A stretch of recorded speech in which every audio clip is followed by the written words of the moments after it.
Bueno, el siguiente capítulo es evadiendo el login y el monitoring. Entonces,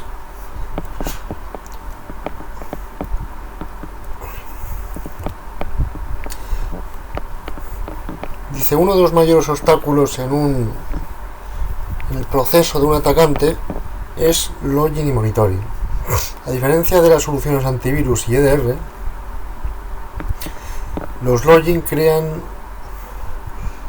un rastro físico un registro físico que puede ser analizado a posteriori. Entonces, el cómo va a ser monitorizada una aplicación pues depende de las preferencias de la corporación. Los equipos deciden no monitorizar, o sea, hay equipos que deciden no monitorizar algunas máquinas. Entonces, generalmente, una solución de monitorización va a empezar en el dispositivo host, recolectando aplicaciones, o sea, recolectando logs de eventos y aplicaciones. Una vez los logs han sido creados, se pueden guardar en el dispositivo o enviar a un colector de eventos. Entonces, una vez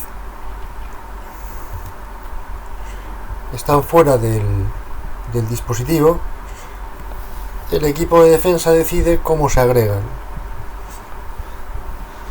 generalmente utilizando un indexador y un SIEM, que es un Security Information Analysis Manager. Entonces, un atacante puede no tener mucho control una vez los logs ya han sido sacados del dispositivo, pero puede controlar qué está en el dispositivo y cómo se ingesta. Entonces, el primer objetivo para un atacante son los logs de los eventos, que son gestionados y controlados por la ETV, que es la aplicación de seguimiento de eventos de Windows. Entonces, en esta lección vamos a ver cómo saltarse o evadir el ETV.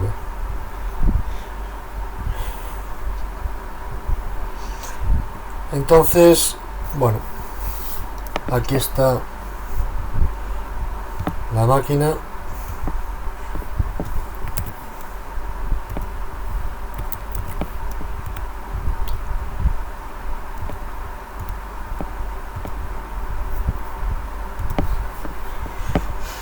Bueno, como hemos mencionado previamente, prácticamente todas las capacidades de Windows para loguear eventos son gestionados por el ETV, tanto la aplicación como a nivel de kernel. Entonces dice que aunque hay otros servicios, como por ejemplo el login de eventos y el login de traces, de trazas, estos son extensiones del ETV, y aquí están los componentes.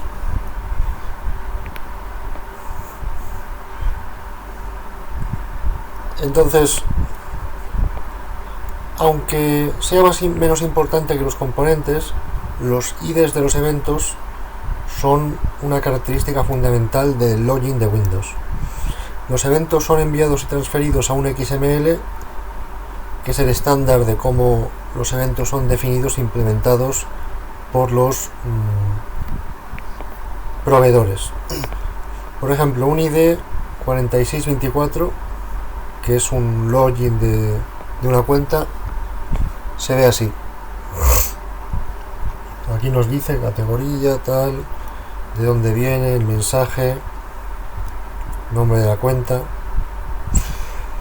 Entonces, llegados a este punto, pues podemos entender por qué el login puede evitar un atacante, ¿no?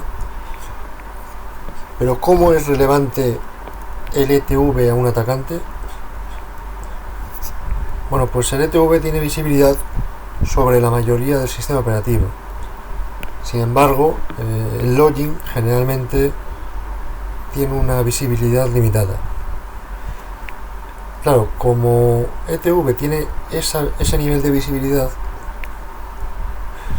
un atacante siempre tiene que estar atento a ver los eventos que puede generar cuando lleva a cabo sus operaciones. Y lo mejor es lo mejor para tener en cuenta este sistema de ETV es limitar la actividad al mínimo. Entonces, ¿qué componente de ETV montará y configurará las sesiones? Los controladores.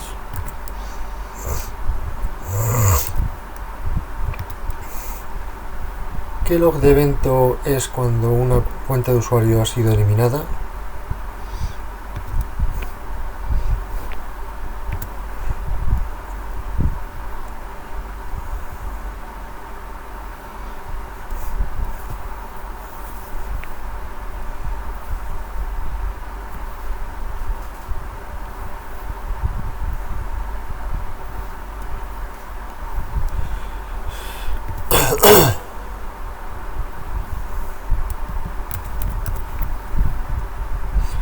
El 4726.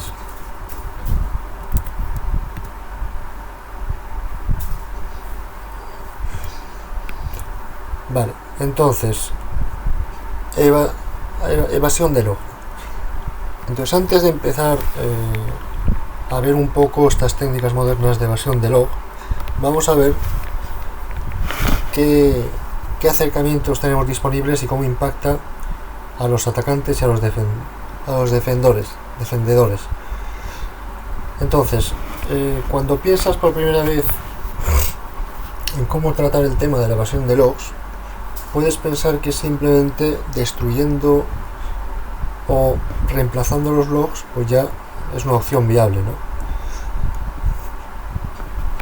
Sin embargo, hoy día los logs, una vez se generan, se mandan a otros sitios, de manera que se genera un log en un servidor y hay una pieza de software en ese servidor que manda una copia a otro servidor precisamente para evitar esto. De manera que, aunque nosotros pudiésemos borrar el archivo que está en el servidor, ya lo habrían sacado y guardado de manera segura en otro lado. Entonces, asumiendo que el atacante haya destruido los logs antes de que hayan sido enviados, ¿qué pasaría? Que esto, el hecho de destruirlo, crearía en sí mismo una alerta. Por tanto, el atacante, antes de nada, tiene que considerar la integridad del entorno. Si no hay logs que se originen de un dispositivo, pues eso será bastante sospechoso, ¿no? Se genera, ya vemos aquí, que se crea un log cuando se limpia el log de audición de seguridad, y etcétera. Entonces, estos identificadores monitorizan el proceso de destrucción de logs. Por tanto, cualquier intento de eliminarlo o de modificarlo, pues saltarían las alarmas. Y aunque se puede hacer un bypass a esto, pues hay que tenerlo en cuenta. Entonces, cuando estamos en un entorno, primero no sabemos absolutamente nada de ese entorno, por lo tanto lo primero que hay que hacer es un poco ver qué es lo que hay. Entonces, si el hecho de simplemente borrarlos es muy agresivo, ¿qué podemos hacer?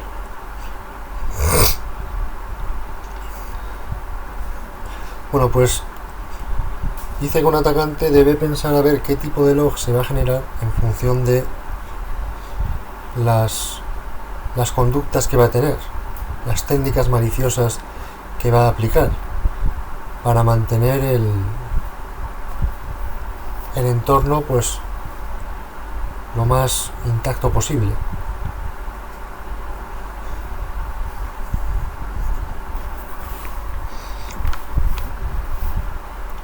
Bueno, ¿cuántos eventos totales se pueden usar para traquear el tampering de eventos?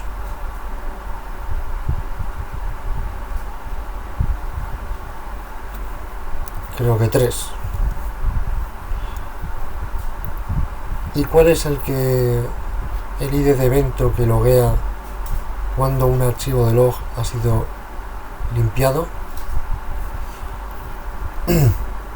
El 104. Bien. Ahora, instrumentalización de trazas. El ETV tiene hemos dicho que tiene 3 componentes separados que funcionan de manera unida para gestionar y correlacionar los datos. Los eventos logueados en Windows no son diferentes de un archivo genérico en XML, haciendo que sea fácil de procesar e interpretar. Los controladores de eventos son usados para montar sesiones de configuración. Para expandir esta definición podemos pensar en el controlador como la aplicación que determina cómo y dónde se va a enviar esos datos.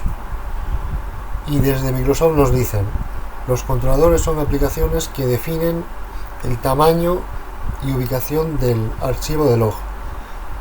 Empieza y para los eventos de sesiones de traza, permite proveedores de manera que pueden loguear eventos en la sesión, gestionan el tamaño del pool del buffer y obtiene estadística de ejecución en las sesiones. Entonces, los proveedores de eventos son usados para generar los eventos. Para expandir esta definición, el controlador nos va a decir al proveedor cómo tiene que operar. Y entonces va a empezar a coleccionar logs de la ubicación que le ha comentado. Y Microsoft nos dice, los proveedores son aplicaciones que contienen instrumentalización de traza de eventos. Después de que un proveedor se registra a sí mismo, un controlador puede permitir o evitar el traceo de eventos del proveedor. Entonces el proveedor define su interpretación define la interpretación de ser capaz o incapaz de hacer el log. Generalmente un proveedor que está activado, que está permitido, genera eventos, y uno que está desactivado pues no. Entonces hay 4 posibles tipos de proveedores que soportan pues diferentes funciones, ¿no? Primero está el MOV, que es el Manage Object Format, que define eventos para clases MOV y dice que está solo permitido una traza a la vez, una traza de sesión a la vez. Luego está el WPP, Windows Software Trace Preprocessor, que está asociado con el TMF, que es el Trace Message Format, con estos archivos para decodificar información.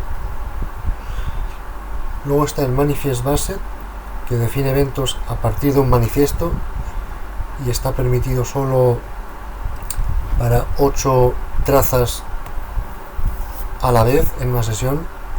Y luego está el Trace Login, que son eventos que se autodescriben conteniendo toda la información requerida. Y lo mismo, es máximo de 8 por sesión. Entonces los consumidores de eventos, o sea, eventos de consumidor, son usados para interpretar los eventos. Entonces el consumidor va a elegir sesión y parsear eventos de esa sesión o múltiples sesiones al mismo tiempo. Entonces esto se ve normalmente en el visor de eventos de Windows. Y Microsoft nos dice: los consumidores son aplicaciones que seleccionan una o más sesiones de tracing de eventos como fuente de eventos. Un consumidor puede pedir eventos de múltiples sesiones de tracing de eventos simultáneamente. Entonces el sistema envía los eventos en orden cronológico. Los consumidores pueden recibir eventos que estén guardados en log files o de sesiones que dan eventos en tiempo real. Entonces cada uno de estos componentes se puede montar juntos, o sea, podemos verlo todo unido para entender completamente un poco el flow que tienen. Y aquí está.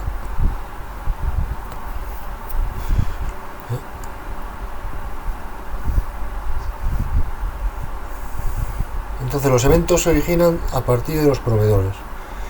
Los controladores van a determinar dónde se envían los datos y cómo se procesan a través de las sesiones.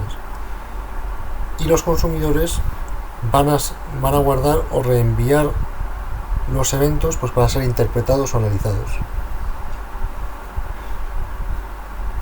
Entonces ahora que entendemos cómo funciona el ETV o cómo se instrumentaliza el ETV, ¿cómo se aplica esto a los atacantes? Bueno, pues hemos mencionado previamente que el objetivo es limitar la visibilidad mientras se mantiene la integridad. Entonces podemos limitar un aspecto específico de ello poniéndonos como objetivo componentes mientras mantenemos la mayoría del flow de datos. Entonces abajo hay una lista de técnicas específicas que ponen como objetivo cada componente del ETV. Y aquí está. Entonces vamos a cubrir cada uno de ellos en profundidad en las tareas siguientes.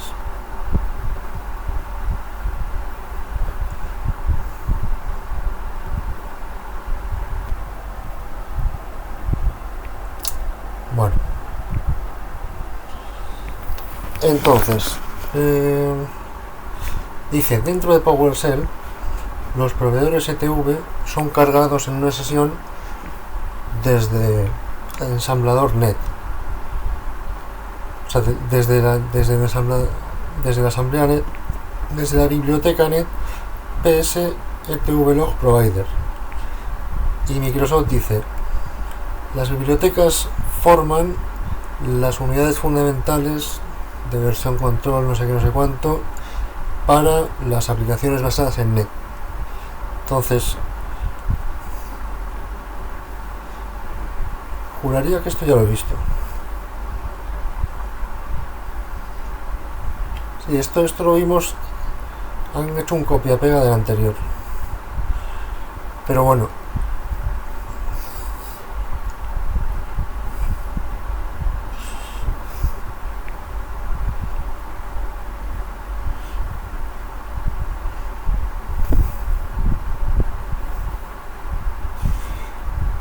Vale, esta es la técnica de reflexión que habíamos hecho con el AMSI, pero aplicado a ETV. Entonces, dice, la reflexión te permite ver dentro de la biblioteca y encontrar sus características dentro de una biblioteca net. La información,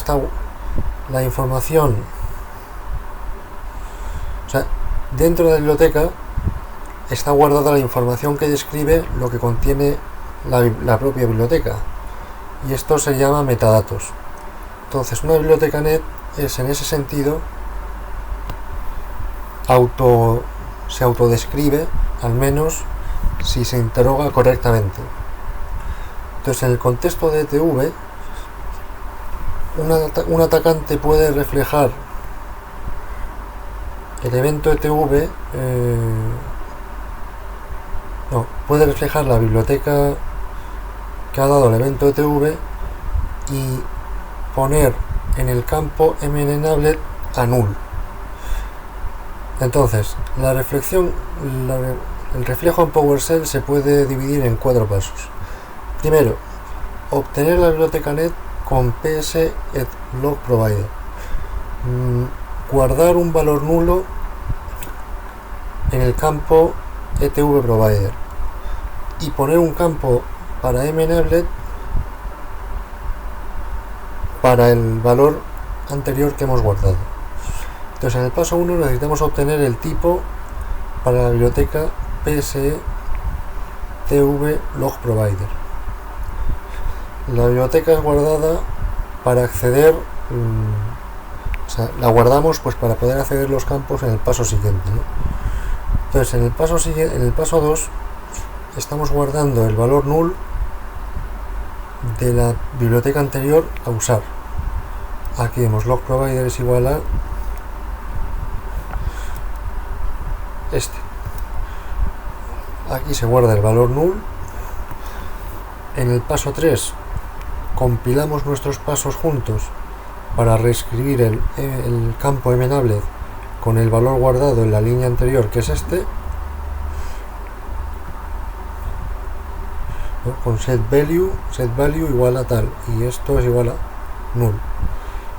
Y podemos combinar estos pasos para hacer un script, o sea, combinarlo a un script malicioso. Entonces, para probar la eficacia de la técnica del script, podemos ejecutar y medir el número de eventos devueltos de un comando que ya hemos dado. Por ejemplo,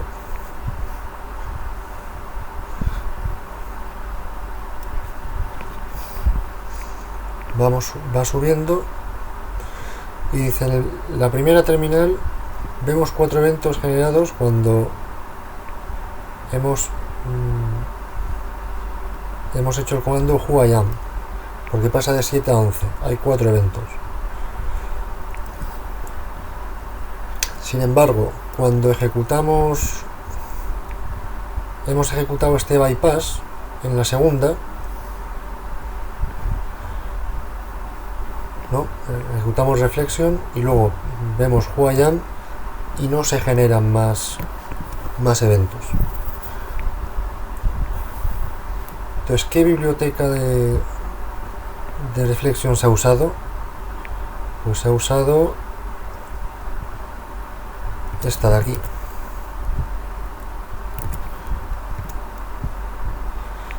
¿Qué campo es sobrescrito para desactivar el ETV? Pues es el campo mEnable.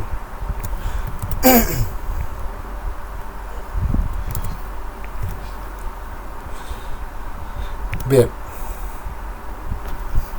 ahora dice parcheando las funciones de traceado. Dice el ETV es cargado desde el runtime para cada nuevo proceso. Entonces, viene originariamente desde el CLR, que es el runtime del lenguaje común, y dentro de un nuevo proceso los eventos de ETV son enviados desde el userland y directamente desde el proceso actual.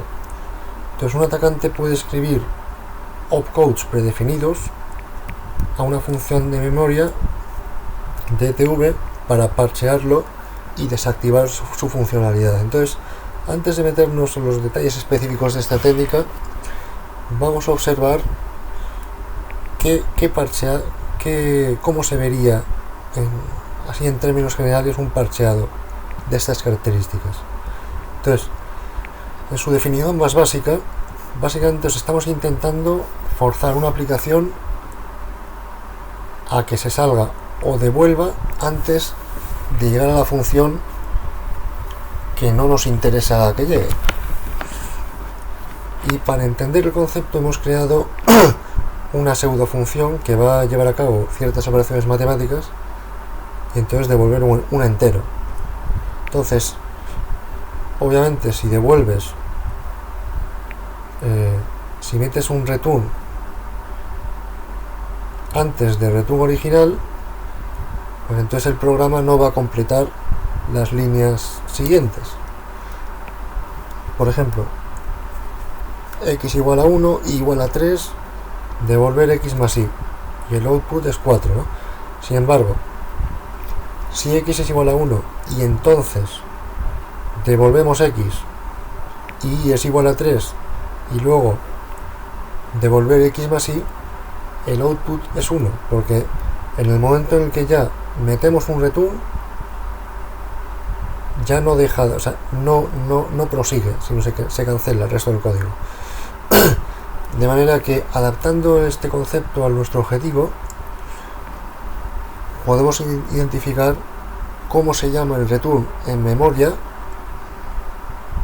de manera que podemos escribirlo en la función y así corre antes de, o sea, así pues ya no, las líneas siguientes ya no funcionarán. Entonces esperamos que el retorno se ponga arriba, porque el stack utiliza LIFO, es decir, last in first out, una estructura last in first out. Entonces a la derecha hay un diagrama que muestra cómo funciona la estructura LIFO. Aquí vemos que cuando entra uno sale otro.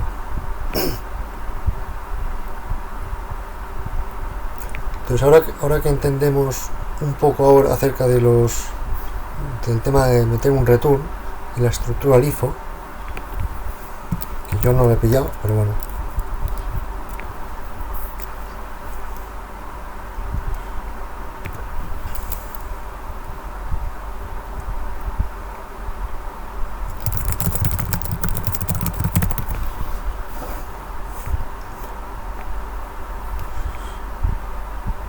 Es decir, el último elemento en entrar es el primero en salir.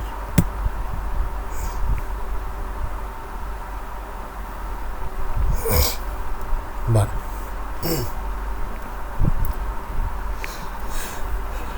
Entonces, ¿cómo se aplica esto al traceado de eventos? Bueno, pues antes de escribir algún código o identificar los pasos para parsear una función, necesitamos identificar una función maliciosa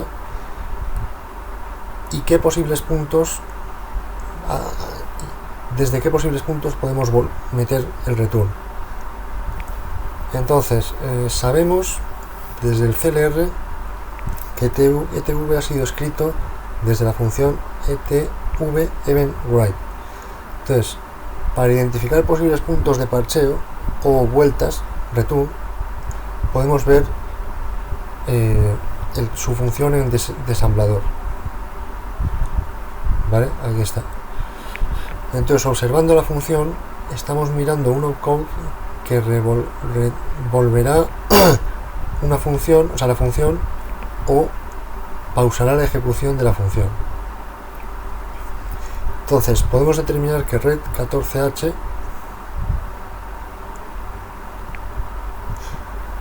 va a terminar la función y volver a la aplicación. Entonces, nos dice que la instrucción red transfiere el control a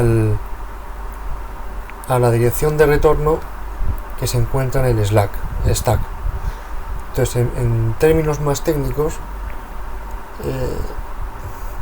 red básicamente va a sacar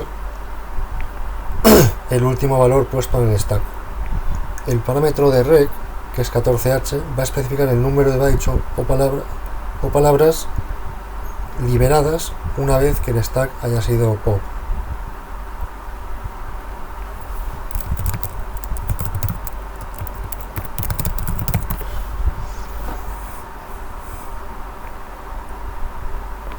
Básicamente eliminar el último elemento.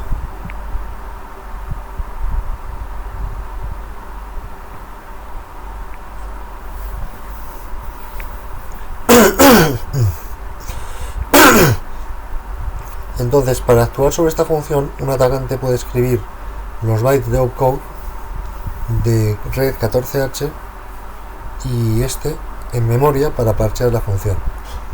Entonces, para explicar mejor lo que estamos intentando hacer, en el stack podemos aplicar el opcode del diagrama del LIFO anterior. Aquí vemos que entra uno, push, y claro, está en el top, por tanto se coloca en el top y automáticamente es el último en salir, o sea, el primero en salir, y como es el primero en salir es donde hace el return. Entonces, ahora que tenemos un conocimiento básico de estos fundamentales detrás de la técnica, vamos a ver cómo se aplica. Entonces, a un nivel general, el parcheo de ETV se puede dividir en cinco pasos. Primero, se obtiene un handle para ETV event write, se modifica el permiso de memoria de la función, se escribe los bytes opcode a la memoria, se resetea los permisos de la memoria de la función y se hace un flush del caché de instrucción, pero bueno, esas dos son opcionales. Entonces, en el paso 1 necesitamos obtener un handle para el address de event write. Entonces esta función se guarda dentro de NTDLL. Entonces primero cargamos la librería utilizando load library y después obtenemos el handle utilizando getProcAddress. GetProcAddress sería, o sea, el handle sería el proceso. Entonces en paso 2 modificamos los permisos de memoria de la función para permitirnos escribir a la función. Entonces el permiso de la función es definido por filenewProtect, o sea, el parámetro filenewProtect, y 0x40 permite la escritura, lectura o el acceso de escritura-lectura. Y aquí está. Pues en el paso 3 la función que tiene los permisos la función ya tiene los permisos que necesita para escribirla y tenemos el opcode predefinido para hacer el parcheo, de manera que como estamos escribiendo la función y no el proceso, utilizamos el famoso Marshall copy para escribirlo. Aquí está. En el paso 4 podemos empezar a ya limpiar nuestros pasos para restaurar los permisos de memoria como estaban antes, y en el paso 5 nos aseguramos de que la función parcheada se va a ejecutar desde la caché de instrucción. Entonces podemos compilar estos pasos y meterlos en una sesión o en un script malicioso. Entonces, una vez que se ha escrito en memoria el opcode, se puede ver la función desmontada de nuevo y observar el parcheo que está aquí, que es el primero. Es decir, que todo esto no se va a ejecutar. Entonces, una vez hemos parcheado en memoria, siempre va a devolver ETV event write siempre que sea llamado. Bueno, ¿cuál es la dirección básica de la check security ETV antes de que sea parcheada? Pues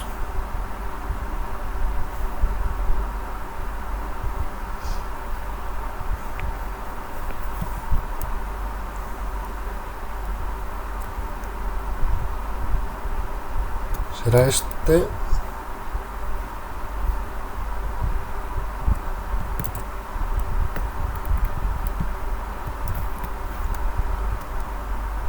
Sí. ¿Cuál es el opcode no delimitado utilizado en el parcheo para infraestructura por 64? O sea, ¿cuál es el opcode que hemos utilizado para parchearlo?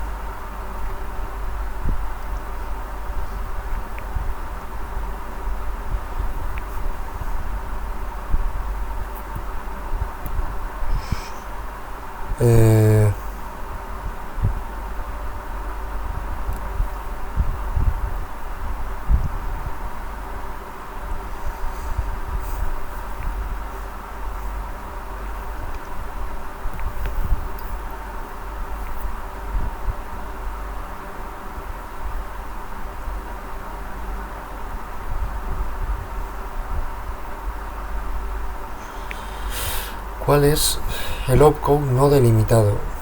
No está delimitado el opcode.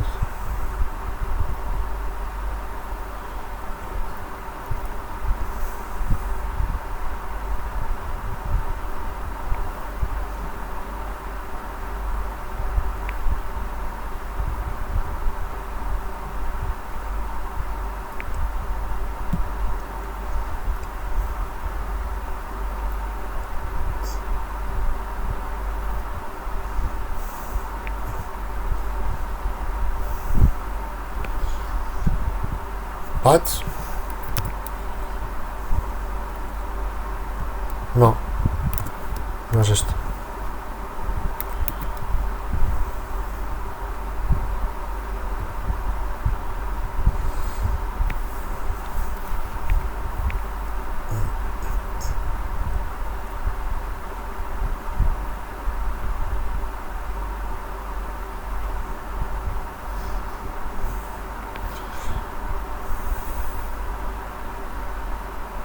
ETVSend.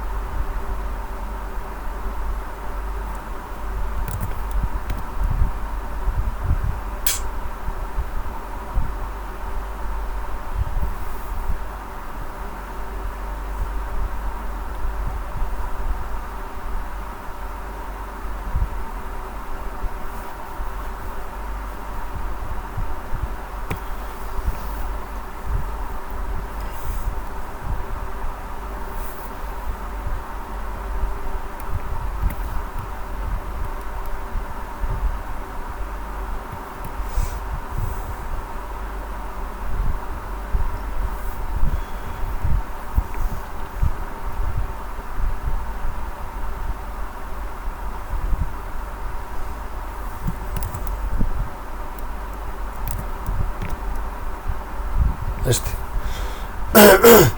Sí, era este. El sistema es del 64. Vale, sigamos. Entonces, ETV tiene bastante cobertura, pero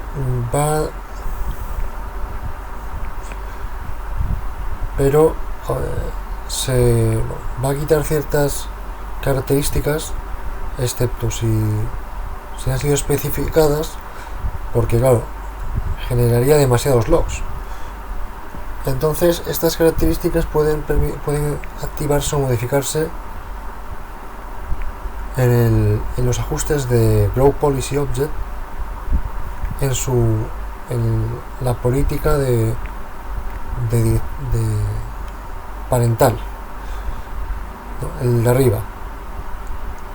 Entonces dos de los más proveedores GPO más populares dan cobertura a PowerShell, incluyendo el Script Blob Login y Module Login. Entonces el Script Blob Login va a registrar cualquier bloqueo de script que se haya ejecutado dentro de una sesión de PowerShell. Entonces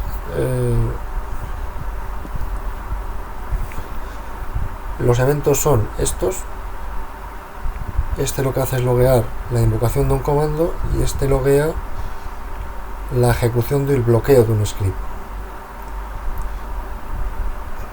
Y evidentemente este es el que nos puede exponer, porque que se ejecute un comando, bueno, pero que se bloquee, ahí está el sospechoso. Entonces tenemos que ofuscarlo correctamente. Y esto es como se ve un log de un evento 4104.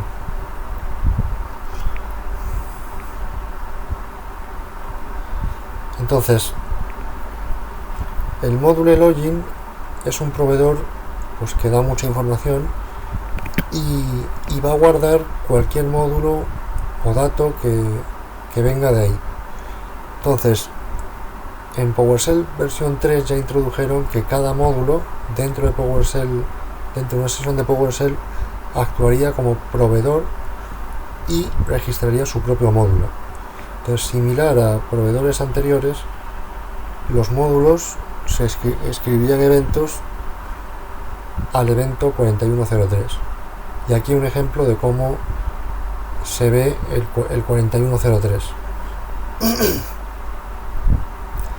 Entonces aquí simplemente gravedad es informacional.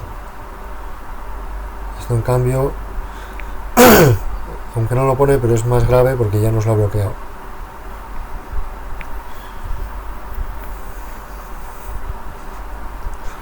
Y dice que normalmente se suele desactivar este, porque imaginad, si cada vez que se ejecuta un comando se crea un evento, pues. Y dice que aunque los atacantes tienen parches para el ETV, no son siempre prácticos para evadir los login, y como alternativa pues mejor ponernos como objetivo los proveedores para que no sea muy visible el asunto y no hagamos mucho ruido. Entonces el objetivo general de desactivar los proveedores es limitar la visibilidad de componentes mientras el entorno sigue intacto. Entonces dice, ¿cuántos eventos totales están permitidos a través del block script y module provider? Pues 2, ¿no? Que son estos dos de arriba. ¿Qué ID de evento registrará los bloqueos de ejecución? Pues hemos dicho que este.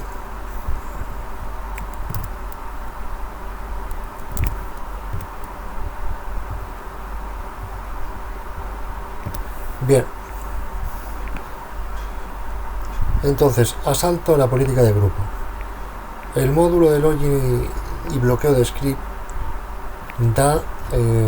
están ambos siempre encendidos gracias a una política de grupo, que es especialmente la que está en Administrative Templates, Windows Component, Windows PowerShell. Entonces, como hemos mencionado en la tarea 4, dentro de una sesión de PowerShell, las bibliotecas de sistema están cargadas en el mismo contexto de seguridad que el usuario. Esto significa que un atacante que tiene el mismo nivel de privilegio,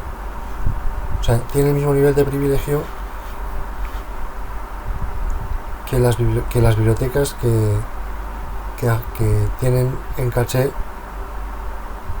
los ajustes de Group Policy Object. Entonces, utilizando el reflejo o la reflexión, un atacante puede obtener el diccionario de utilidad y modificar la política de grupo o bien el proveedor de PowerShell. Entonces, el takeover de Group Policy se puede dividir en 3 pasos. Primero, obtener los ajustes de política de grupo desde la caché del utility, modificar los proveedores genéricos a 0 y modificar la invocación o la definición del módulo. Entonces, este es un ejemplo. En el paso 1 utilizamos reflexión para obtener el tipo de identificar el campo de caché de la GPO. En el paso 2 utilizamos la variable de la GPO para modificar bien sea el proveedor de eventos a 0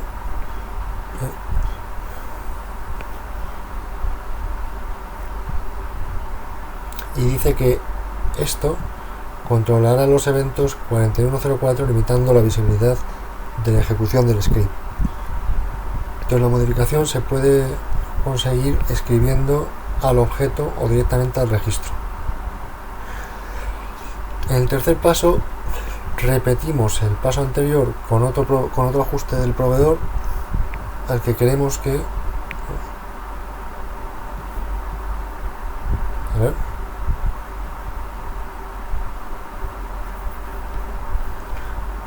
queramos, y este de aquí va a controlar el 4103.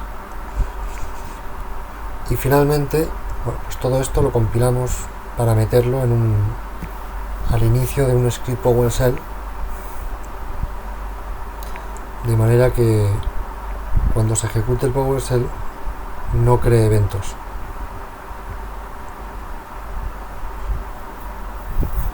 Entonces, ¿qué eventos pueden desactivarse utilizando esta técnica?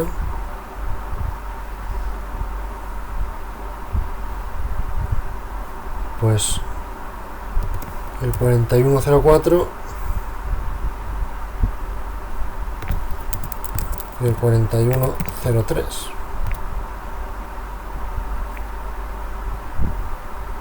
Lowest Oigest 4103, 4104. ¿Qué ajuste, qué ajuste del proveedor controla el evento 4104? Pues estaba aquí.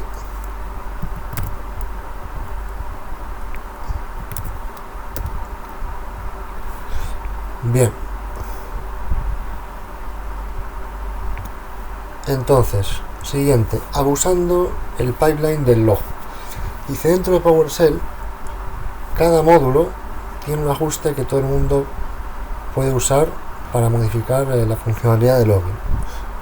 Y dice Microsoft, cuando la propiedad del valor es true, el PowerShell genera un cmdelete y una función,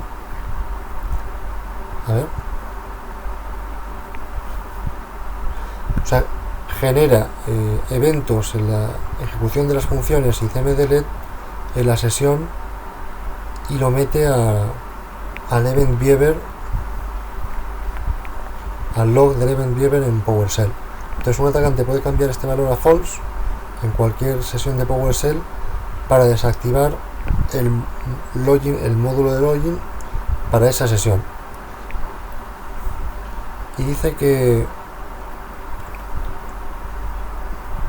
también que para desactivar el login utilizar el mismo comando, la misma secuencia de comando para ponerlo en false. Entonces, para hacer esto, primero se obtiene el módulo objetivo, 2 se pone el detalle de ejecución de módulo a false, 3 se obtiene el snapping y cuarto se pone la ejecución del snapping también a false.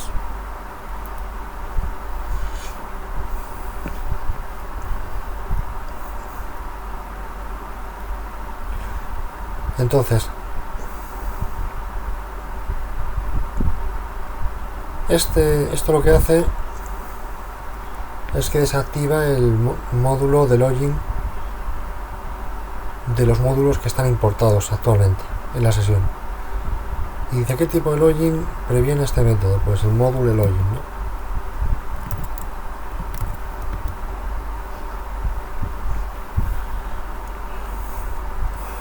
Y dice, ¿qué módulo objetivo va a desactivar el login a todos los módulos de utilidad de Microsoft?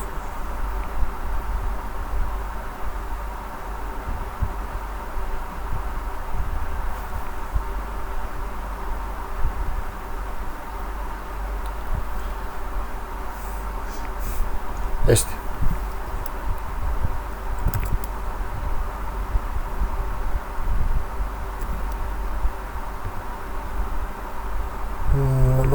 No sé si es este o el de abajo. ¿Qué traje el módulo? Sí, es este. Vale, y finalmente en bueno, nos cuenta, ¿no? En este escenario somos un operador Red Team al que se le ha asignado montar un script evasivo para desactivar el ETV y ejecutar un binario compilador. Entonces, la integridad del entorno es crucial porque el Blue Team está monitorizándolo. Entonces, tu equipo ha sido informado de que tiene la mayor preocupación monitorizando el tráfico web, de manera que si se pausa, pues sería digamos que nos nos descubren. Y dice que bueno, también ha asumido que están buscando logs sospechosos, pero que no van a enviarlos a ninguna parte. Entonces hay que crear un script que ejecute el binario sin interferencia. Vale.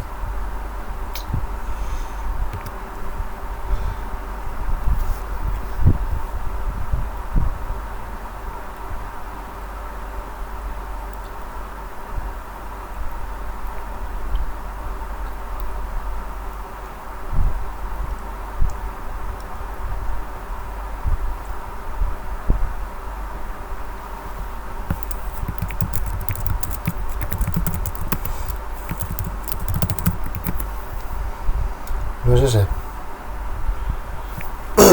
Bueno, voy a volverlo a reiniciar.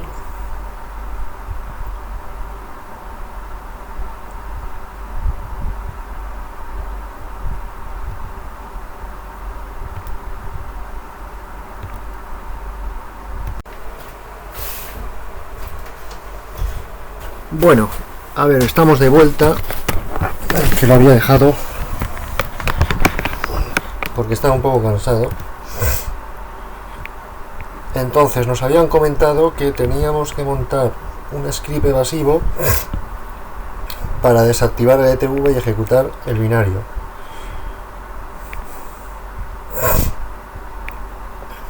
También nos dice que el equipo de Blue Team está monitorizando el tráfico web y que si lo paramos, pues nos descubren, ¿no? Bueno, pues, y tenemos que utilizar el conocimiento que hemos ganado, ¿no? En este. Entonces supongo que es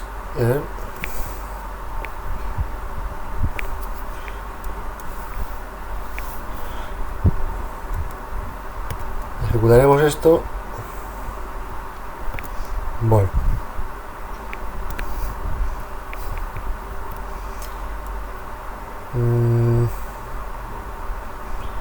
vale.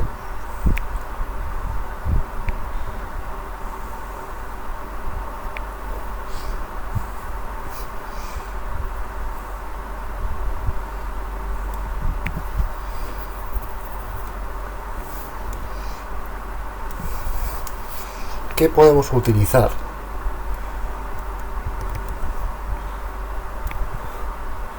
Vale, siempre que si ejecutamos esto y no lo hemos hecho bien,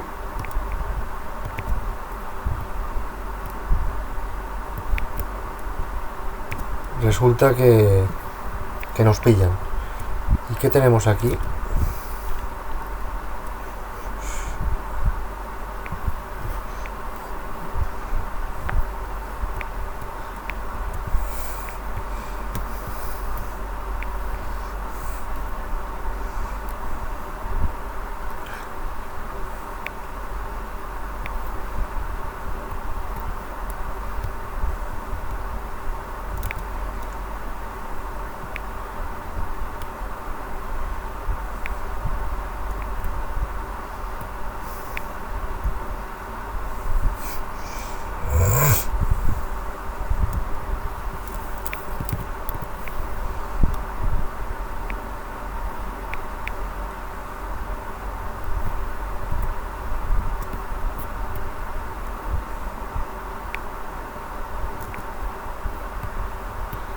Vale.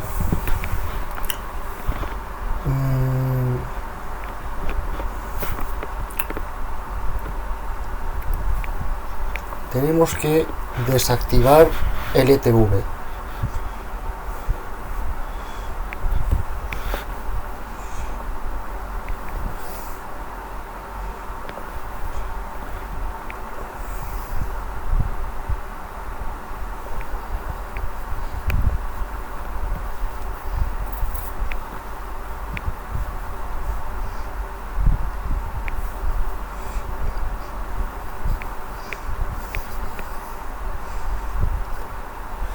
Vamos a utilizar este método a ver si con ello nos funciona. Para eso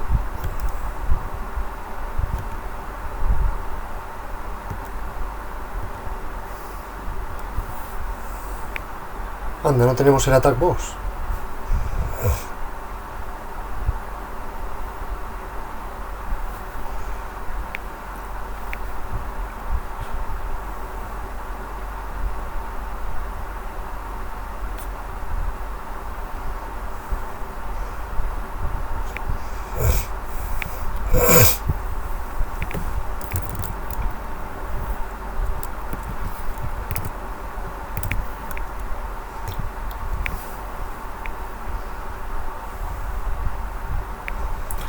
Tenemos que desactivar el ETV.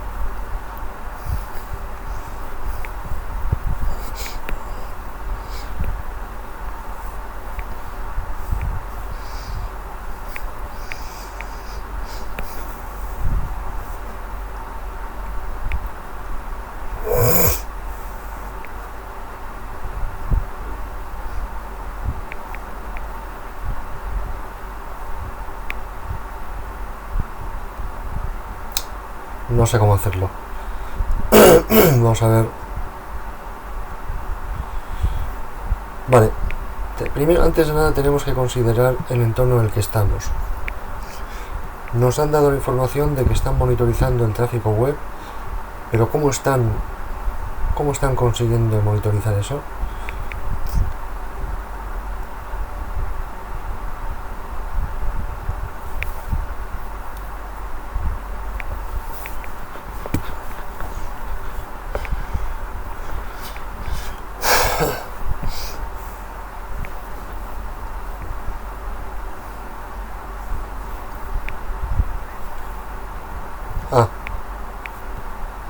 Entonces hay que hacer un bypass a la sesión de PowerShell.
Anda. ¿Cómo es posible?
Bueno.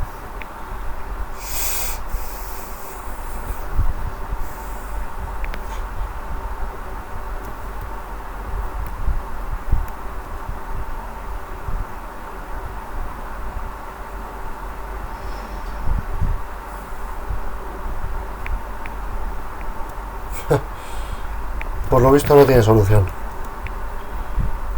Entonces...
En fin, pues nada.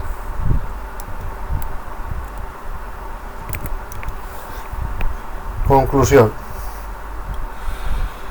Bueno, como os he mencionado en esta sesión, se trata de evadir la detección por eventos manteniendo el entorno lo más limpio posible. Entonces, bueno, hemos visto algunas técnicas que son bastante agresivas, pero harían falta combinar los scripts para manipular otras funcionalidades. Y nada, esto ha sido todo. Y la próxima sala es Living of the Land.